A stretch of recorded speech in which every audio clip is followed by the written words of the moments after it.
Today's episode is titled, Is It Time for an Educational Makeover? We're in a mess. No, it's not tariffs, it's not anti Semitism, it's not the economy, and it's not immigration, it's not gas prices, and it's not deportation, at least not today. It's our educational system. One of the things I heard from some really great teachers and thinkers that I've worked with and learned from is that it's impossible to be successful by continuing to do the same thing we've always done, primarily because that's the way we've always done it. The logical continuation of that line is the quote attributed incorrectly to Albert Einstein that the definition of insanity is doing the same thing you've always done and expecting a different result. The problem is not teachers, at least not completely.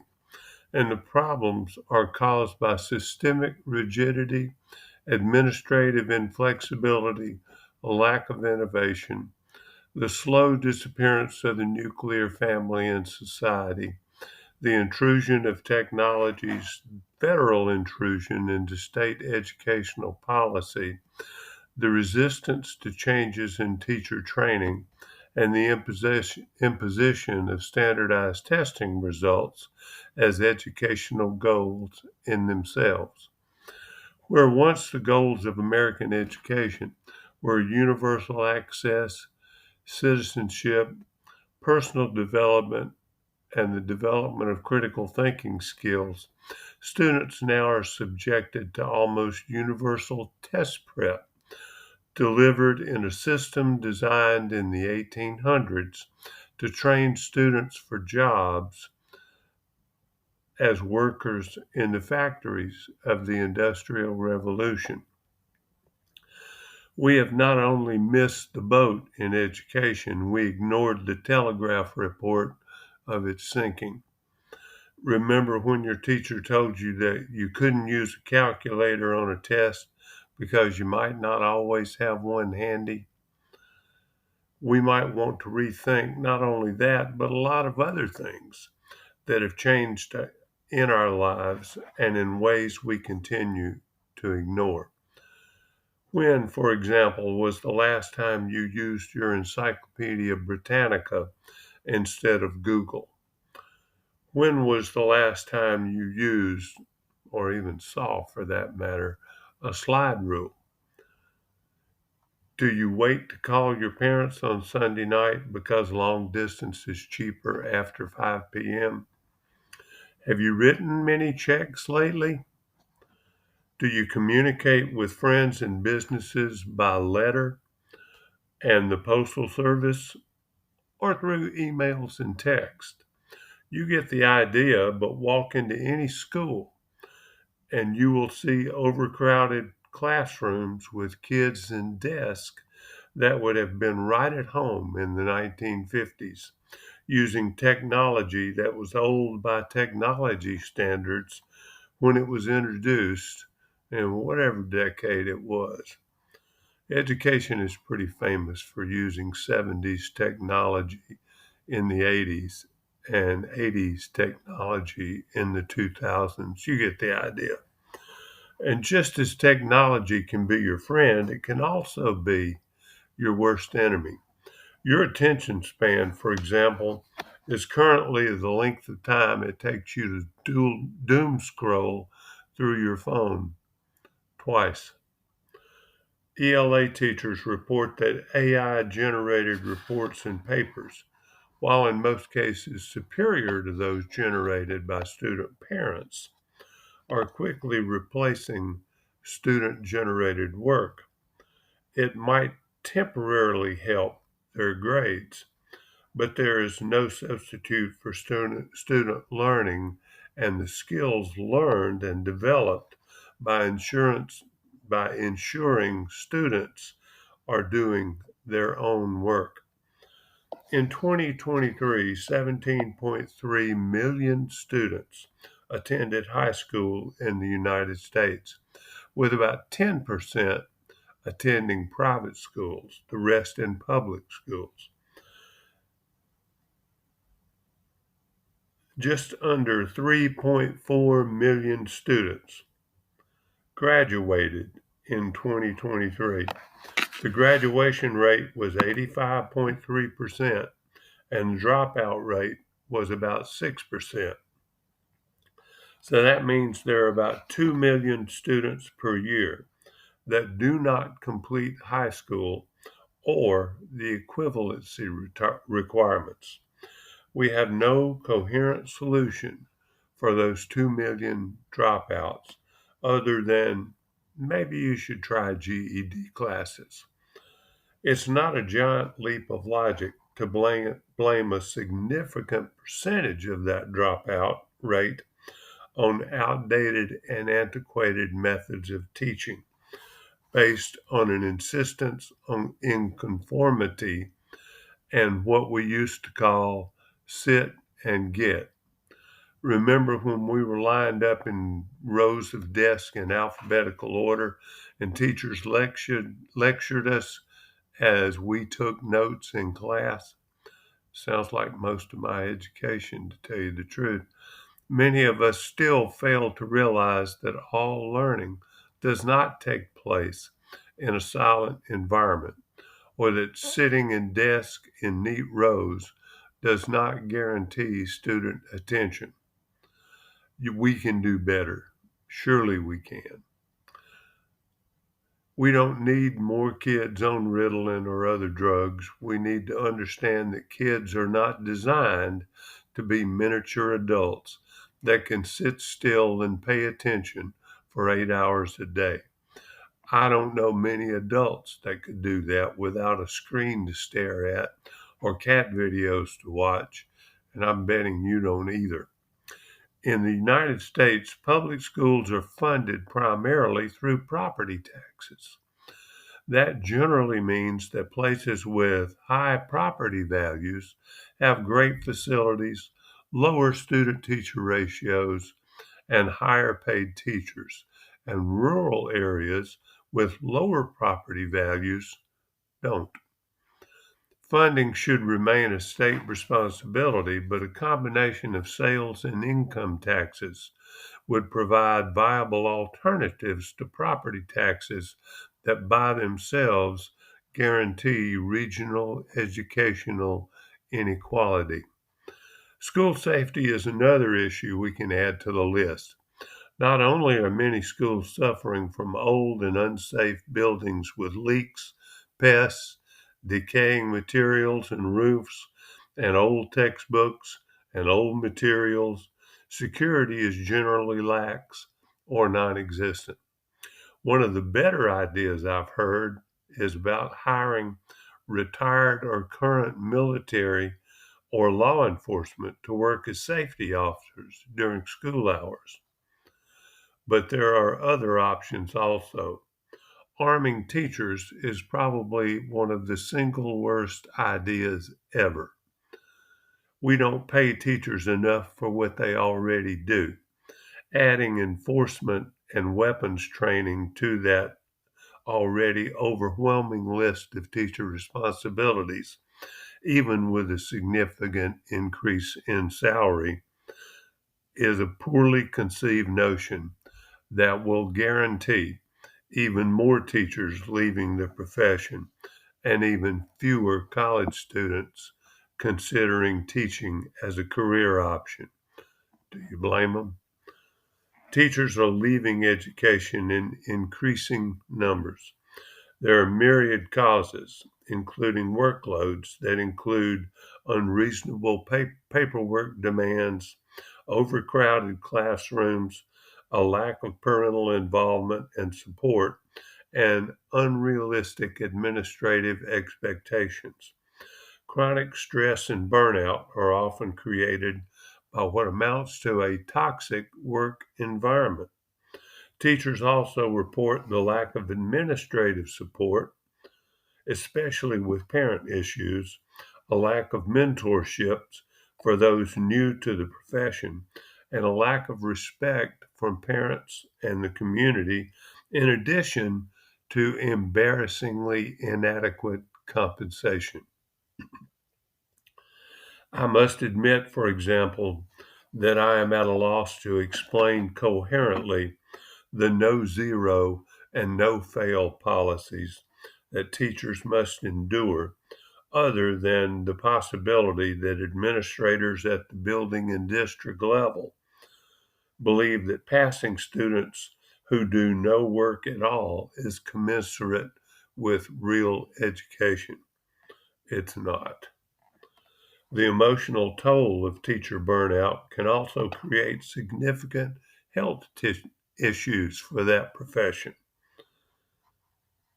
And the demoralizing effect of inconsistent and unsupportive administrative policies add to the already heavy stress of that job. College students are choosing other careers over teaching in ever increasing numbers. In addition, the number of district level administrators hired in public education from between the years of 2010 and 2019 is district administrators have increased 87.6% compared to growth in the numbers of teachers and students. Teachers are being negatively affected, in addition to all the other things named above, by what amounts to administrative paralysis. I can think of no reason beyond bureaucratic inanity to hire that many administrators instead of more teachers, unless we first concede that the purposes of education are no longer educational, but perpetuity of the bureaucracy education has built. Here's an idea. What if the enormous number of district administrators hired in the last 10 to 15 years were placed in teaching positions? That would effectively lower public school class sizes to less than half their current size and be a much wiser educational investment than their current positions in the district department of redundancy department. With that many district administrators, you would think that at least teacher paperwork demands would have lessened. Think again. Standardized testing was introduced with No Child Left Behind as a method of educational accountability. It has followed the path of every federal program and expanded exponentially to the point where the entire public educational complex is driven by test prep and test performance. This has had the entirely predictable effect of what amounts to educational malpractice on a national level and ignores what every good teacher knows. Education is not linear, and standardized testing is effectively killing creativity and punishing students and teachers that do not fit the top-down insistence on a one-size-for-everyone model. Many schools have eliminated art, music, PE, and vocational classes and replaced them with more and more test prep for students. We are attempting to provide an individualized education for every student by insisting that every student meet the same learning goals at the same time and in the same way. We have, in fact, created a new streamlined definition of insanity in so doing. One additional fun fact about standardized test scores and teacher evaluations: judging teachers by student test scores on tests the teachers did not create and are not allowed to know the questions to, and do not receive the results until their students have gone on to the next grade level is commensurate with judging physicians by the number of their patients that eventually die. The math ain't mathin', but we do it anyway. Acclaimed educational philosopher and pro basketball player and former Secretary of Education Arne Duncan observed, "We know it's not ideal, but it's the best we can do for now." He was wrong about that one too. Can you think of one valid reason other than administrative convenience why we continue to group students by age and not by achievement levels and academic growth? Flexible learning is anathema not only to administrators stricken with educational bureaucratic rigidity, but to parents and the community as a whole.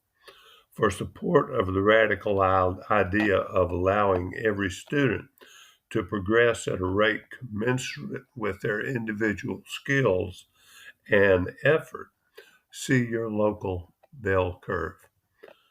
Rather than insisting that every child meet the same standards at the same time and in the same way, perhaps we might look at the possibility of allowing students to progress at their own educational pace and not insist they remain in the same class because that's the way we've always done it.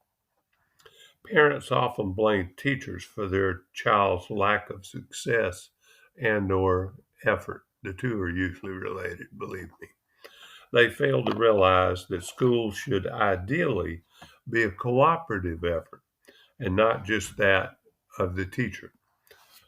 Parental reinforcement of reading to their children often and at an early age can pay educational dividends in school success.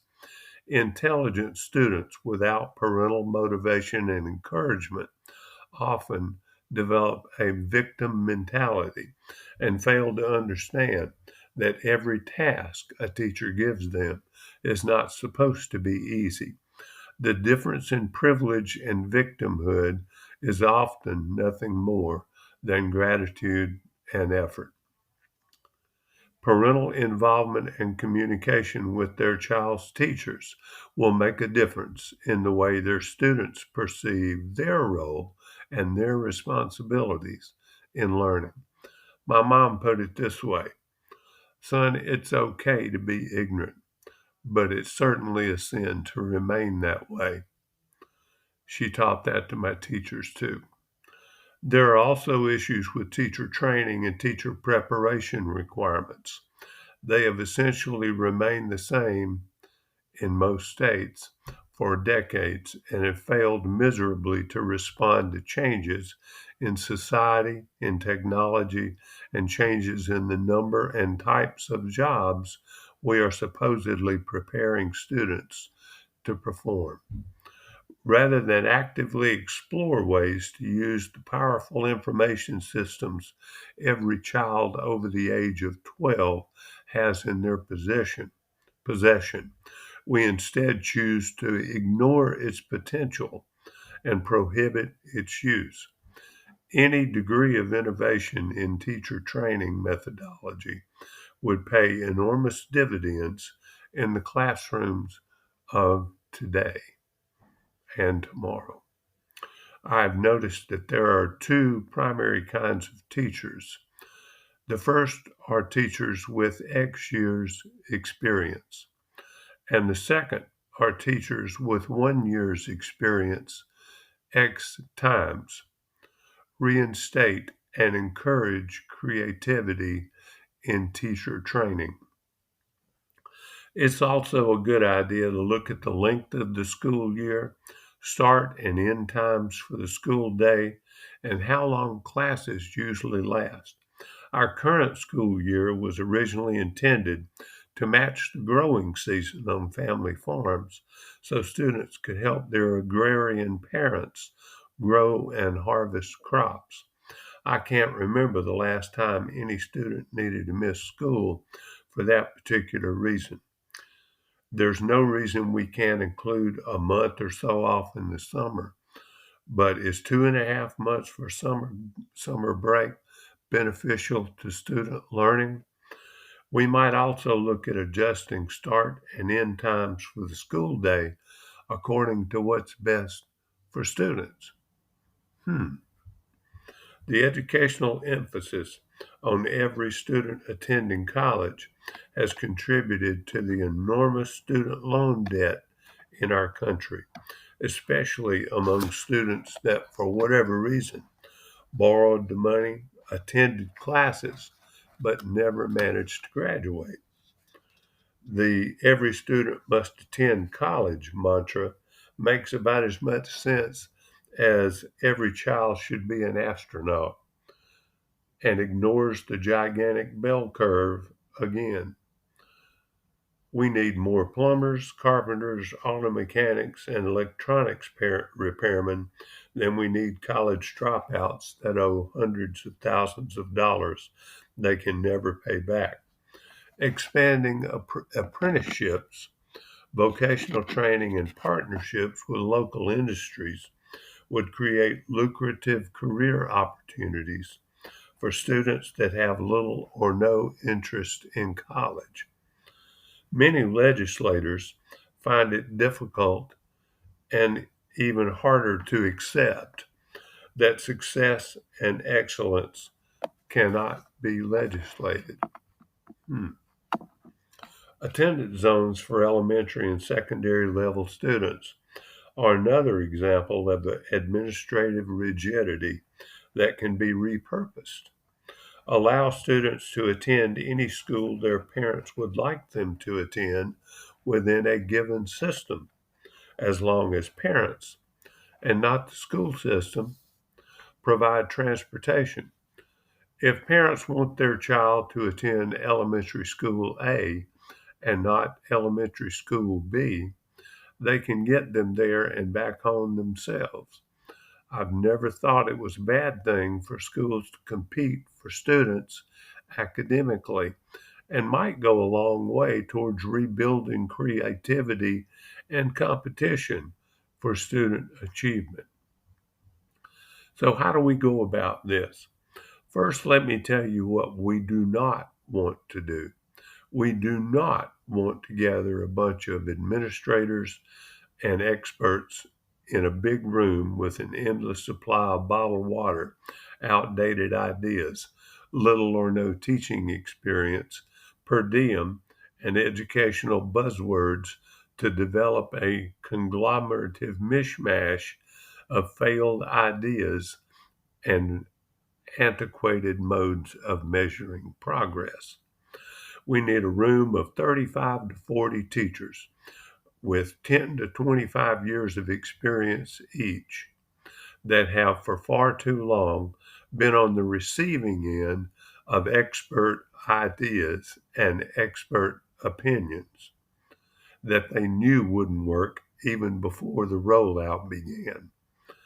They, there will need to be representatives from every educational level, K through 12, and at least 2 assistants to provide snacks, refreshments, and access to a working copy machine, and post guards to keep out administrators and lobbyists and politicians with wonderful ideas. Or better yet, ban those people from the premises until the work is completed.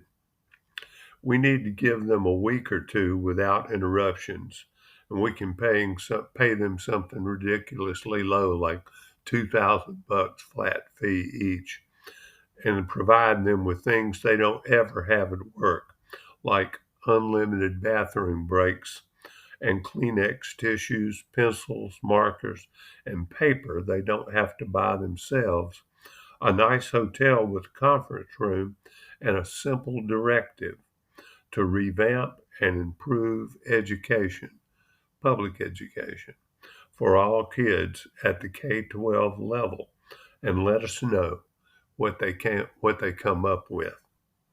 The results they provide might be expensive to implement, It might be radical and might upset every apple cart in the world of education, but I guarantee the results, if implemented according to their instructions, will benefit your kids, grandkids, and our country for years to come. I would also bet your next month's salary that standardized tests would have no place anywhere in those plans. Anything is better than continuing to fail our students to the extent we are failing them now, except maybe a few more experts rehashing the same old tired failures we've seen hundreds of times before. For more information about a related topic, you can see Would Education Improve If the Ed Were Dead on Docs by Doc in Substack. I hope you have a great week. Happy birthday to me next week, and see you later.